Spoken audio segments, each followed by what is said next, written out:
So today we're going to go over some data by Nate Silver. Now, Nate Silver, for those of you who don't know, he is considered to be one of the most prominent and most influential statisticians of our lifetime. He is so good and so accurate in his stats that pretty much anything he puts out is deemed indisputable. He became widely famous for accurately predicting the last, 3 to 5 elections. In 2008, he correctly predicted the outcome of 49 of the 50 US states in the presidential election. And then in 2012, he called all 50 states. No one's ever done this before, and like I said, it's safe to say that he knows what he's talking about, and the majority of what he says stands to be true. Now, here's where it gets interesting. Nate Silver just released this piece of data, okay? This is called the liberal conservative happiness gap persists on all demographics. This is pretty much what the data is called. And if you look, the blue is the liberals and the red is the conservatives. And the more right you land on that diagram, the happier you are. And the more left that you land on the diagram, the more unhappy you are. Look over here how crazy it is, okay? If you scroll down any one of these demographics, if you are on the right, you are happier in every single one. Every single one that matters to your life long term,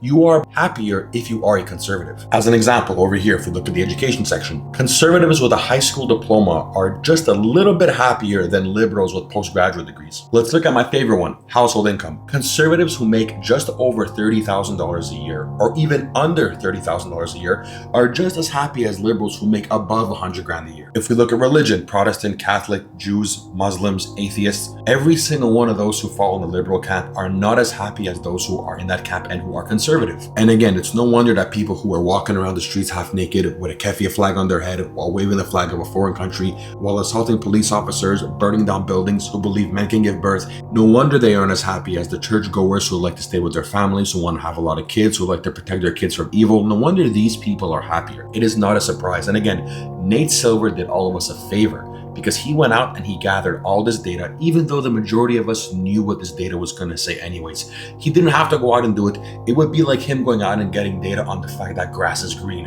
and the sky is blue and that the sun is yellow.